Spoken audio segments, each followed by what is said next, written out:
Break ನಂತರ ಮಧ್ಯಾಹ್ನದ ಸುದ್ದಿಗೆ ಮತ್ತೆ ಸ್ವಾಗತ. ದೆವ್ವ ಹಿಡಿದಿದೆ ಅಂತ ಹೆದರಿ ಅದರ ಪರಿಹಾರಕ್ಕಾಗಿ ಮೌಲ್ವಿಯೊಬ್ಬರ ಬಳಿ ಹೋಗಿದ್ದ ಅಪ್ರಾಪ್ತೆಯೊಬ್ಬಳು ಗುಪ್ತಾಂಗಕ್ಕೆ ತೊಂದರೆ ಸಿಲುಕಿ ಬಳಲುತ್ತಿದ್ದಾಳೆ. ಮಂಡ್ಯ ಜಿಲ್ಲೆ ಮದ್ದೂರು ತಾಲೂಕಿನ ಸೋಮನಹಳ್ಳಿಯ 14 ವರ್ಷದ ಬಾಲಕಿಗೆ ಯಾವುದೋ ಕಾಯಿಲೆ ಇತ್ತು. 10 ಆಸ್ಪತ್ರೆಗೆ ಅಲೆದರೂ ಪ್ರಯೋಜನವಾಗಿರಲಿಲ್ಲ. ನಂತರ ರಾಮನಗರದ ಮೌಲ್ವಿಯೊಬ್ಬರ ಬಳಿ ಕರೆದುಕೊಂಡು ಹೋಗಿದ್ದಾರೆ. ಬಾಲಕಿಗೆ ದೆವ್ವ ಬಿಡಿಸೋದಾಗಿ ಹೇಳಿದ ಮೌಲ್ವಿ ನಿಂಬೆಹಣ್ಣು ಮಂತ್ರಿಸಿ ಕೊಟ್ಟಿದ್ದಾನೆ. ಮಾರನೇ ದಿನ 6,000 ರೂಪಾಯಿ ತೆಗೆದುಕೊಂಡು ಬರುವಂತೆ ತಿಳಿಸಿದ್ದಾನೆ. ಹಣ ಪಡೆದು ಬಾಲಕಿಯನ್ನು ಮನೆಯೊಳಗೆ ಕರೆದುಕೊಂಡು ಹೋಗಿ ಗುಪ್ತಾಂಗಕ್ಕೆ ಸರಳು ಹಾಕಿದ್ದಾನೆ ಅಂತ ಹೇಳಲಾಗಿದೆ.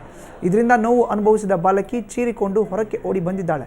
ಇದಾದ ಮೇಲೆ ಈಕೆಗೆ ಗುಪ್ತಾಂಗದಲ್ಲಿ ತೊಂದರೆ ಕಾಣಿಸಿಕೊಂಡಿದ್ದು ಮಂಡ್ಯದ ವಿಮ್ಸ್ಗೆ ದಾಖಲಿಸಲಾಗಿದೆ. ಇದೀಗ ಆರೋಪಿ ಮೌಲ್ವಿ ಪೊಲೀಸರ ಅತಿಥಿಯಾಗಿದ್ದಾನೆ.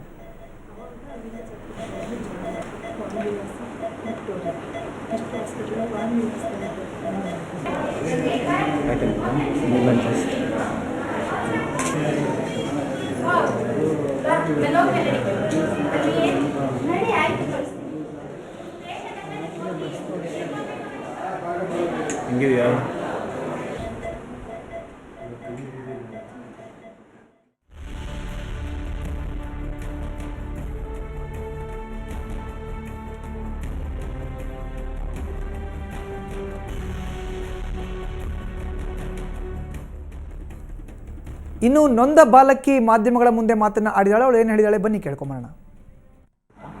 ಮನೆ ದರ್ಗಾ ಅಂತ ಅದೆಷ್ಟರು ಅಲ್ಲಿ ಮನೆಗೆ ಕರ್ಕೊಂಡು ಹೋಗಿದ್ದು.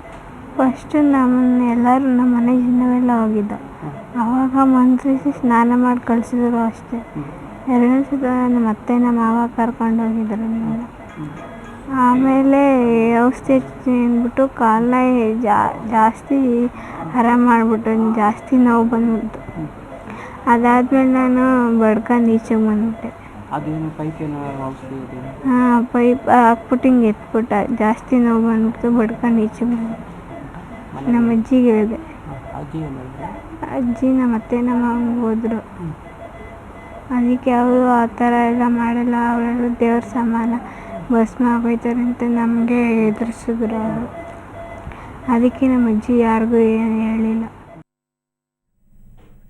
ಇನ್ನು ಇದೇ ವಿಚಾರಕ್ಕೆ ಸಂಬಂಧಪಟ್ಟಂತೆ ಹೆಚ್ಚಿನ ಮಾಹಿತಿಯನ್ನು ನೀಡ್ತಾರೆ ನಮ್ಮ ಪ್ರತಿನಿಧಿ ಯತೀಶ್ ಬಾಬು. ಈಗ ನಮ್ಮ ಜೊತೆ ದೂರವಾಣಿ ಸಂಪರ್ಕದಿದ್ದಾರೆ.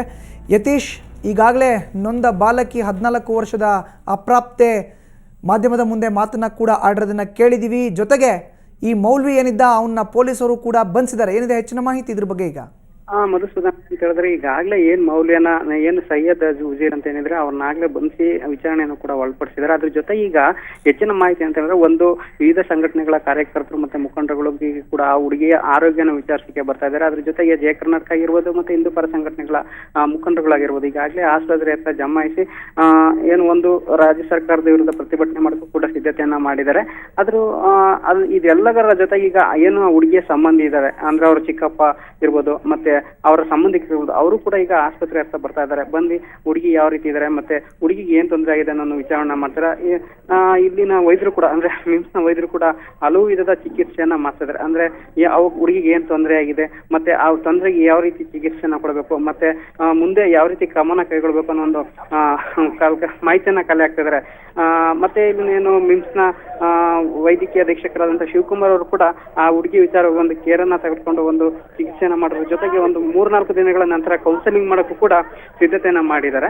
ಅಲ್ಲದೆ ರಾಮನಗರ ಪೊಲೀಸರು ಕೂಡ ಈಗಾಗಲೇ ರಾತ್ರಿ ಅಂದ್ರೆ ಕಳೆದ ರಾತ್ರಿ ಆ ಹುಡುಗಿ ಹತ್ರ ಹೇಳಿಕೆಯನ್ನ ತೆಗೆದುಕೊಂಡು ಆತನನ್ನ ಬಂಧಿಸುವಂತಹ ಕಾರ್ಯವನ್ನು ಮಾಡಿದ್ದಾರೆ.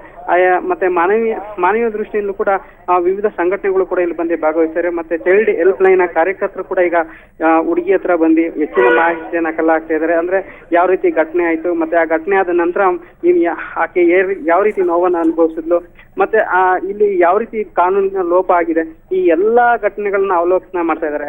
ಮಧುಸೂದನ್, ಧನ್ಯವಾದ ಯತೀಶ್ ಬಾಬು ನಿಮ್ಮ ಮಾಹಿತಿಗೆ.